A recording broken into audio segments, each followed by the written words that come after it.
Fala pessoal, tudo tranquilo com vocês? Eu sou a professora Amanda e na nossa aula de hoje da disciplina de Materiais de Construção 1, vamos continuar falando sobre a introdução ao estudo de materiais de construção. Hoje nós vamos falar um pouco sobre a classificação dos materiais de construção e também sobre como especificar tecnicamente esses materiais de construção no nosso memorial descritivo. Vamos lá? Bom, pessoal, existem vários tipos de classificação dos materiais, que nós vamos ver hoje. A primeira classificação é de acordo com a origem, De acordo com a origem, os materiais de construção, eles vão se classificar em três tipos, A gente vai ter os materiais naturais, que são aqueles materiais que a gente encontra na natureza praticamente prontos para serem utilizados. Ou seja, eles não precisam de grandes transformações, nem transformações físicas, nem transformações químicas, para que a gente possa utilizar. Então, prévio tratamento simples, já dá para a gente estar aí fazendo uso desse material. E aí eu trouxe como exemplo para vocês a areia e a brita, que são os nossos agregados. Além dos materiais naturais, nós temos os materiais artificiais, como o próprio nome já diz. Eles são obtidos através de alguns processos industriais, a partir de matérias-primas que podem ser naturais ou não. E aí a gente tem como exemplo as telhas, os tijolos cerâmicos, o aço. Então, todos os materiais que são obtidos através de alguma transformação, eles são considerados materiais artificiais. Ainda nós temos os materiais combinados, que é quando a gente combina um material ou materiais, artificiais e naturais. E aí a gente tem como exemplo clássico a argamassa e o concreto, O concreto, ele é composto por areia e brita, que são materiais naturais. E aí a gente também tem na composição do concreto o cimento, que é um material artificial, Logicamente também a gente tem água que é um material natural, tá? E aí, quando a gente tem essa mistura, a gente chama de materiais combinados, certo? A classificação dos materiais quanto à sua função. Gente, nós temos materiais classificados como materiais de vedação. São materiais que não possuem nenhuma função estrutural e eles servem apenas para vedar, isolar, fechar os ambientes nos quais eles vão ser utilizados, E aí eu trouxe como exemplo para vocês os tijolos de vedação e os vidros. Lembrando que eu deixei aí bem claro tijolos de vedação, porque nós temos tijolos e blocos que possuem função estrutural também, certo? E aí a especificação vai depender...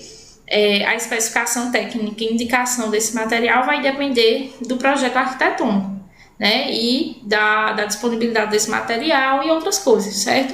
Mas, por exemplo, a grande maioria das obras utiliza blocos cerâmicos e eles são de vedação, embora algumas vezes eles estejam ali cumprindo a função estrutural, mas não é o recomendado, certo? Além dos materiais de vedação, nós temos os materiais de proteção. Eles têm como função proteger superfícies. Aí eu trouxe para vocês um exemplo dos impermeabilizantes, que tem função de permeabilizar fundações, áreas molhadas, reservatórios, piscinas, e eles servem para proteger essas superfícies. Além do impermeabilizante, a gente tem outro exemplo, são as tintas, que são materiais de proteção também.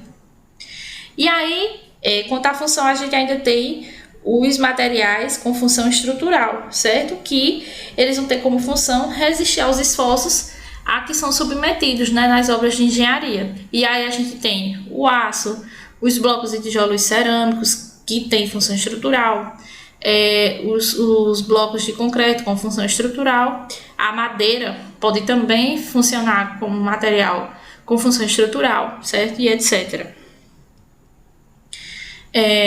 Classificação dos materiais de acordo com o tipo, a gente tem os agregados.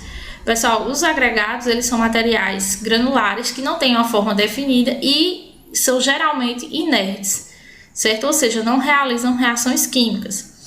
Ele entra aí na composição das argamassas e concretos e também, pessoal, eles podem ser utilizados para a gente aumentar a resistência de determinado solo, certo? Depois a gente vai falar melhor sobre isso. Mas especificamente na argamassa e no concreto, ele serve para o aumento da resistência mecânica dos mesmos, certo? Nós temos também os materiais cerâmicos, eles são materiais não metálicos, inorgânicos, e aí eles são obtidos através da queima, né, em altas temperaturas. Geralmente a composição dos materiais cerâmicos é basicamente de materiais argilosos, certo? Depois, quando a gente estiver lá falando sobre eles, a gente vai ver todo o processo de fabricação desse tipo de materiais, certo? E aí nós temos como exemplo os blocos, as cerâmicas, as telhas, né? Os aglomerantes, eles são materiais ligantes, geralmente eles são pulverulentos, e aí eles têm como função promover a união entre os grãos dos agregados. Perdão, pessoal. Eles são utilizados na obtenção de pastas, argamassas e concretos. E aí eu trouxe para vocês alguns aglomerantes, né? A gente tem o cimento, o gesso, a cal, são exemplos de aglomerantes. Nós temos também os metais, né? Ele é um elemento químico que existe como cristal ou agregado de cristais no estado sólido, e ele vai ser caracterizado pelas seguintes propriedades. Os metais, eles têm alta dureza, elevada plasticidade, grandes deformações sem ruptura e boa condutibilidade térmica e mecânica. Pessoal, especificamente aí a gente está vendo o aço, né, que é amplamente utilizado na construção civil para a parte de estruturas, sobretudo. E aí eu acho interessante que essa parte fala justamente que ele tem elevada plasticidade, ou seja, ele suporta grandes deformações sem ruptura, né? O aço, ele é de extrema importância para as estruturas de concreto, né? Visto que o concreto, ele não responde bem a esforços de tração. Então, o aço, ele já serve para suprir essa deficiência do concreto, né? E aí, ele consegue resistir grandes deformações, sobretudo de tração, sem se romper, certo? Isso é uma característica bastante interessante do aço. Bom, a gente ainda tem os polímeros, né, que são compostos químicos que têm elevada massa molecular e são resultantes de reações químicas de polimerização, né? Eles são formados a partir de macromoléculas, de partículas de unidades menores, né, que a gente chama de monômeros. E o número de unidades estruturais repetidas numa macromolécula é chamado de grau de polimerização. Pessoal, em geral, esses polímeros eles contêm os mesmos elementos nas mesmas proporções relativas que os seus monômeros, mas em maior quantidade absoluta. Então, a gente tem aí exemplos de polímeros, né? Que são os plásticos, pessoal, os materiais plásticos.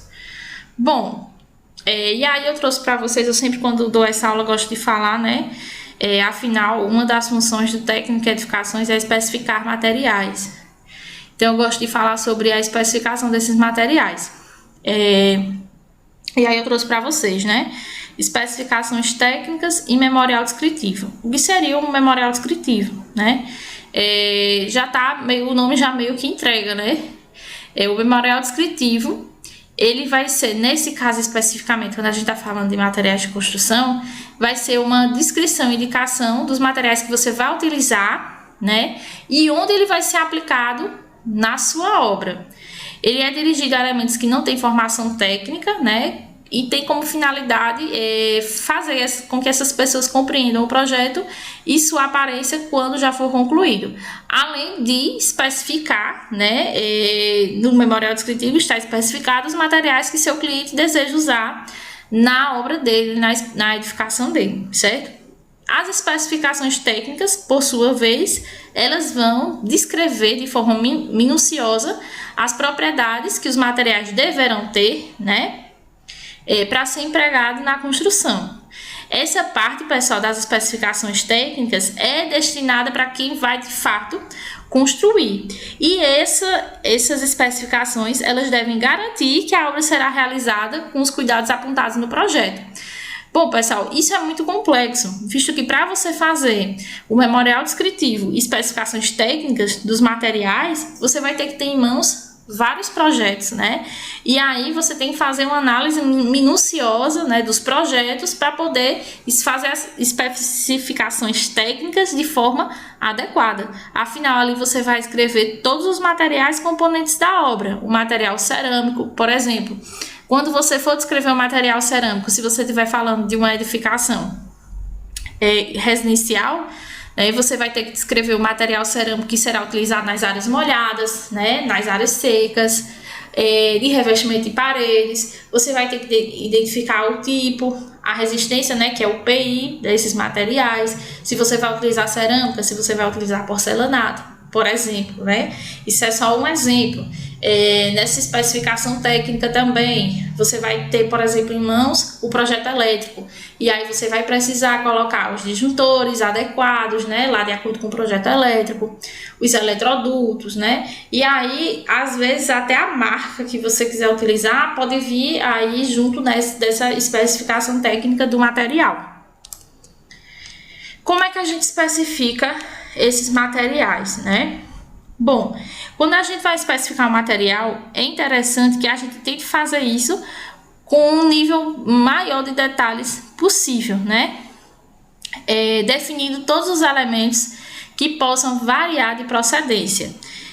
A gente tem que procurar, pessoal, sempre citar os dados técnicos do material desejado, mesmo que eles pareçam evidentes ao projetista, né?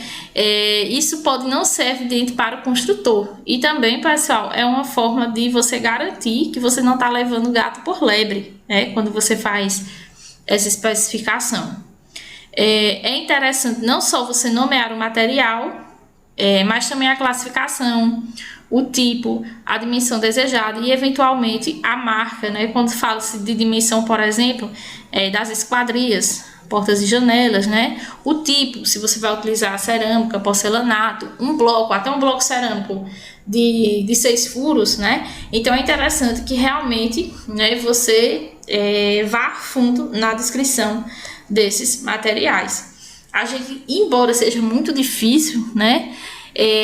Visto que também, pessoal, na obra em si, nós temos várias etapas distintas e várias necessidades distintas de materiais, né? Então é complicado a gente não esquecer nenhum, mas a gente tem que fazer o máximo possível para não esquecer, né? E lembrando que é muito mais fácil você especificar os materiais quando você tem em mãos todos os projetos, né?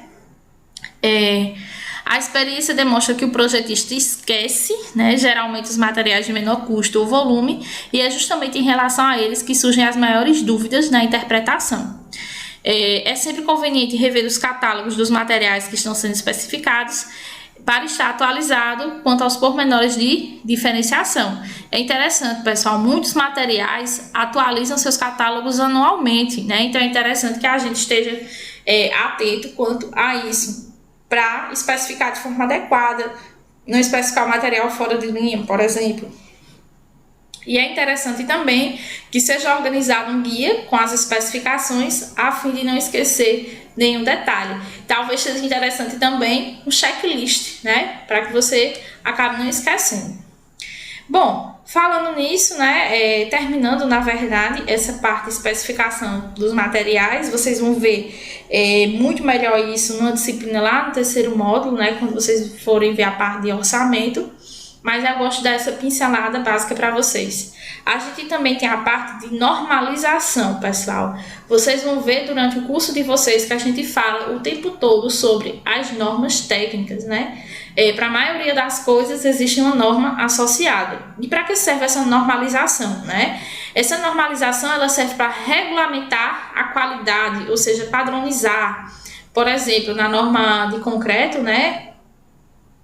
Que se não me engano é a NBR 6114, ela vai especificar que para todas as fundações você tem que utilizar o concreto com FCK mínimo de 20 MPa, por exemplo, né? Então todas as obras nas fundações tem que ter no mínimo aquilo por norma. Também normatiza, por exemplo, as dimensões mínimas, né, de um pilar, a área de seção mínima transversal de um pilar, entre outras coisas, né? Quanto à padronização também é interessante falar, como por exemplo as normas que padronizam o tamanho das folhas de desenho, né? Normas que padronizam ensaios de materiais de construção, né? Então a normalização é muito importante para isso, né? Para regulamentar a qualidade, para classificar os materiais. A gente vai ver que também existe normalização quanto a processos executivos, fabricação de materiais e etc., né? Emprego de diversos materiais, A normalização também estabelece critérios para ensaios, como já falei para vocês, e no Brasil, um segundo, pessoal, a gente tem a ABNT, né, que é a Associação Brasileira de Normas Técnicas, como órgão responsável pela elaboração dessas normas. E aí eu trouxe para vocês alguns tipos de normas, né? Primeiro aí, ó, normas que dão as diretrizes para cálculos e métodos de execução de obras e serviços, assim como as condições mínimas de segurança. Aí tá a norma de concreto, né? Exemplo, a 6118. Normas de especificação estabelecem a prescrição para os materiais, né? Tá aí como exemplo a NBR 8042, que é para blocos cerâmicos. Existem normas de métodos de ensaios, né? Que a gente vai ver bastante isso em materiais de construção. Na verdade, até a gente já viu, né? Quando a gente estava falando de propriedades dos materiais. Vamos ver em mecânica dos solos, vamos ver em outras disciplinas, né? Essas normas de métodos de ensaio, elas vão estabelecer os processos para a formação e exame das amostras, né? Padronizações vão estabelecer dimensões para os materiais ou produtos. A gente tem normas que falam sobre simbologia para convenções de desenhos. Classificações, né? Normas que vão classificar os materiais para ordenar e dividir conjunto de elementos. Então, vocês vão ver que a gente tem uma gama enorme de normas técnicas, né, que a gente vai seguir. A gente tem normas técnicas para instalações elétricas, que a gente vai ver, né, de baixa tensão. A gente tem norma para instalações de água fria. A gente tem norma para ensaios de solos. A gente vai ter norma para recebimento, né, por exemplo, de lotes de blocos cerâmicos. Enfim, né, ao longo do curso vocês vão ter bastante contato com as normas técnicas. Nós vamos falar muito sobre elas. Afinal, é muito importante, né, a gente, enquanto profissional, ter o conhecimento, né, e saber a importância dessas normas. Bom, pessoal, sobre hoje era isso que eu queria falar com vocês. A gente se encontra na nossa próxima aula. Tchau, tchau!